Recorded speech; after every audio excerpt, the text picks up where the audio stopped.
Bueno chicos, en el video anterior nosotros habíamos visto un poco lo que es la definición de lógica proposicional y también habíamos visto por qué era un sistema formal.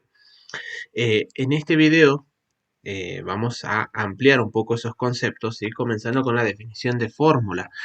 Ustedes siempre tengan presente que una fórmula, dentro de lo que es el lenguaje de la lógica proposicional, es solamente una sucesión de símbolos, generada por un número finito de aplicaciones de las siguientes reglas que tenemos aquí anotadas. La primera regla dice que toda letra proposicional es una fórmula. La segunda dice que si alfa es una fórmula, entonces su negación también va a ser una fórmula.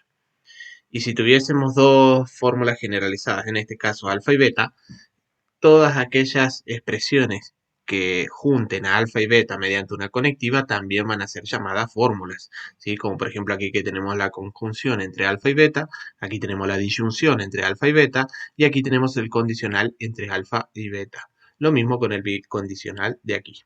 Otra cosa que tienen que tener en cuenta con respecto a las fórmulas es que se clasifican en atómicas y compuestas. Las atómicas van a ser todas aquellas letras proposicionales. A veces, dependiendo del autor, también consideran como atómicas a aquellas letras proposicionales que están negadas, ¿sí? Nosotros vamos a guiarnos del autor de la bibliografía que les pasé y vamos a considerar solamente como fórmulas atómicas todas aquellas letras proposicionales. Ahora, dentro de lo que son las fórmulas compuestas, ¿sí? Vamos a tener a todas aquellas fórmulas que tengan conectivas. Con que tengan al menos una conectiva ya van a ser clasificadas como fórmulas compuestas. El uso de los paréntesis nos permite a nosotros tener una interpretación fija, ¿sí? Si no tuviéramos los paréntesis, es decir, si no tuviéramos una regla que nos diga cómo utilizar los paréntesis dentro de lo que es una fórmula en lógica proposicional, tendríamos el siguiente problema. Por ejemplo, la fórmula de aquí nosotros la podríamos interpretar como la conjunción entre la fórmula R y la disyunción entre P y Q. Pero también se la podría interpretar como la disyunción entre P y la conjunción dada por Q y R. Para poder eliminar todas esas ambigüedades, nosotros vamos a trabajar siempre con la jerarquía de las conectivas, ¿sí? Esta jerarquía lo que hace es darle ponderación o importancia a cada una de las conectivas. Y en función de esa importancia nosotros vamos a colocar en cualquier fórmula que veamos los paréntesis correspondientes. En este caso la jerarquía comienza con la negación, luego sigue con la conjunción, posteriormente con la disyunción, después va con el condicional y el bicondicional.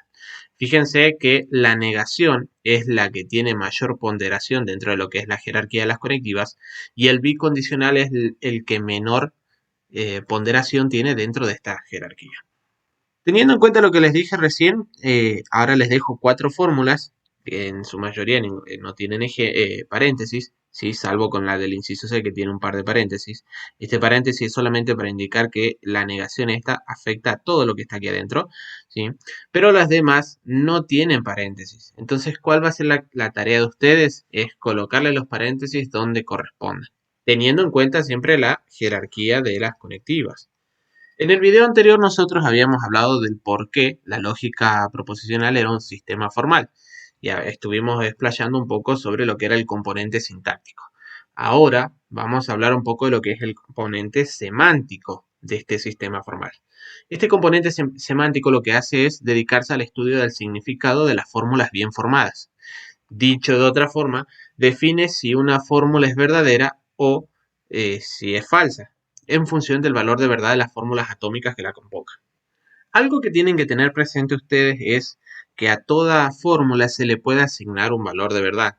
De hecho, para poder determinar muchas veces el valor de verdad de una fórmula compuesta, nosotros tenemos que darle asignaciones de valores de verdad a aquellas fórmulas atómicas que la componen, es decir, a aquellas letras proposicionales que tengamos dentro de esa fórmula, ¿sí? Pero ustedes tengan presente que esa asignación de valor de verdad es una función, ¿sí? Dentro de lo que es el tecnicismo del lenguaje, es una función que asigna a cada una de las letras proposicionales del lenguaje el valor verdadero o el valor falso. En algunas bibliografías, en lugar de verdadero van a tener un 1 y en lugar de falso van a tener un 0. Con respecto a la asignación, ¿sí? Tengan presente que el símbolo de la asignación es una B minúscula en cursiva, ¿sí? Y esa asignación siempre se la va a leer como el valor de verdad. ¿De quién? De lo que yo tengo acá dentro del paréntesis. En este caso, como yo tengo la letra proposicional P adentro del paréntesis, este pedacito de aquí se va a leer el valor de verdad de P. Luego sigue el igual y fíjense que aparece escrita la B. Cuando aparece la B, interprétenlo como verdadero. Si aparece la F, interprétenlo como falso. Otra forma de anotarlo es en forma de tabla.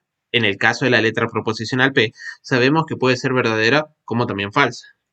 Lo mismo sucede con la letra proposicional Q, ¿sí?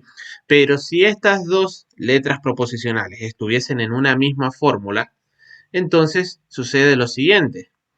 En lugar de tener dos casos aislados, lo que vamos a tener son 4. ¿Por qué 4? Porque estos 4 filas de acá sucede de combinar cada valor de verdad de P con cada valor de verdad de Q. Por ejemplo, la primera fila se obtiene de el caso en que P es verdadero y Q es verdadero. La segunda fila considera a P verdadero, pero Q falso. La tercera considera a P falso y Q verdadero. Y así sucesivamente. Si ustedes miran las flechas con atención, se van a ir dando cuenta cómo fue construyéndose cada fila de la tabla. Y en el caso de que tuviéramos 3 letras proposicionales, va a suceder lo mismo, con la diferencia de que el número de filas va a ir aumentando. ¿Cómo voy a saber yo cuántas filas? Y simple, por cada caso que yo tengo de PQ, voy a tener un caso aparte por cada valor de verdad de R. Veamos. Para el primer caso en que P y Q son verdaderos, vamos a tener el caso en que R es verdadero. Y de esa forma obtenemos la primera fila. Fíjense que para obtener la segunda, lo único que se hace es repetir el caso de P y Q, considerando verdadero, pero ahora en vez de considerar a R verdadero, lo consideramos falso. Luego fíjense que para tener la tercera fila, consideramos el caso en el que P y Q, uno es verdadero y el otro es falso. Pero sin embargo tenemos que R es verdadero. Y luego en la cuarta repetimos el mismo razonamiento, pero ahora considerando que R sea falso. Y así sucesivamente podemos obtener también lo que es la quinta y la sexta, perdón, y también la séptima y la octava. Ahora, cuando hay una letra proposicional dentro de la fórmula, siempre vamos a tener dos filas para analizar. ¿Y por qué dos? Porque solamente esa letra puede tomar el valor verdadero o el valor falso. Ahora, si tuviésemos dos, el número de casos aumenta a 4 y si tuviéramos 3 aumenta a 8.